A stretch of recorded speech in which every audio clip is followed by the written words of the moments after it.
नमस्कार विद्यार्थी मित्रांनो, आज तुमचा जास्त वेळ घेणार नाहीये कारण की तुमच्यासाठी टाइम खूप इम्पॉर्टंट आहे. अगदी शॉर्टली मी तुम्हाला खूप चांगल्या गोष्टी सांगणार आहे आणि खूप इम्पॉर्टंट गोष्टी सांगणार आहे, ज्या प्रत्येक टॉपरनी आपल्या आयुष्यात वापरल्या म्हणून ते टॉपर आहेत, अशा गोष्टी सांगणार आहे.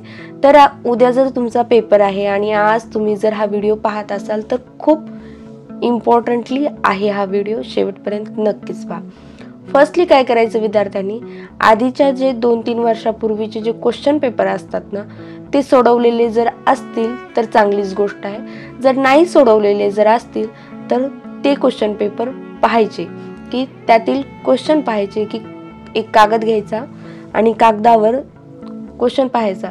क्वेश्चन किती मार्क्सला आलेला आहे आणि तो कोणत्या चॅप्टरमध्ये आलेला आहे त्याची नोंद करायची आणि असे सगळे क्वेश्चन पेपर त्या विषयाचे वाचून काढायचे आहेत आणि एक ॲनालिसिस करायचं की कोणता टॉपिक किती मार्क्सला आहे, कोणता चॅप्टर किती मार्क्सला आहे व कोणता क्वेश्चन रिपीट झालेला आहे. प्रत्येक वेळेस त्या टॉपिकवर तुम्हाला क्वेश्चन आलेला आहे, 2 मार्काला असो की 4 मार्काला असो की 8 मार्काला असो, हे ॲनालिसिस करायचं आहे. त्यानंतर तुमच्या सरांनी सांगितलेलंच असेल की कोणता चॅप्टर किती मार्क्सला आलेला आहे.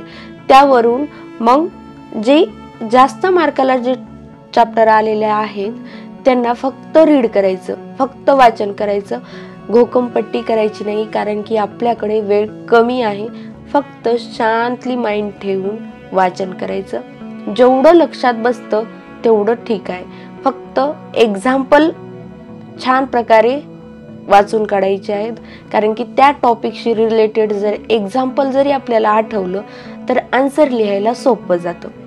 त्यानंतर आता परीक्षेच्या दिवशी काय करायचं, पेपरला गेल्याच्या नंतर जेव्हा आपल्या हातात पेपर पडतो, क्वेश्चन पेपर पडतो, तेव्हा काय करायचं, एकदा पहिले 10 मिनिट संपूर्ण क्वेश्चन पेपर डिटेलमध्ये वाचून काढायचा. त्यानंतर आपल्याला कोणता सेशन येतो यावर आधारित आपण तिकडे वळायचं. जास्त डीपमध्ये जे क्वेश्चन असतात, ज्यांना भरपूर लिहायचं असतं, त्या क्वेश्चनला थोडंसं नंतर लिहायला घ्या, कारण की 2 मार्काचे 4 मार्काचे जे क्वेश्चन असतात त्यांना अगदी एका ओळीचं 2 ओळीचं लिहायचं असतं. त्यामुळे काय करायचं, ते क्वेश्चन आधी घ्यायचे आणि ते सोडवायला घ्यायचे आणि जे 8-10 ओळीचे जे आपल्याला वाटतात की क्वेश्चन आहेत त्यांना ते क्वेश्चन झाल्याच्या नंतर घ्यायचं आणि जे क्वेश्चन आपल्याला येत नाहीत असं वाटतं आपल्याला, त्यांना एकदम शेवटी ठेवून द्यायचं.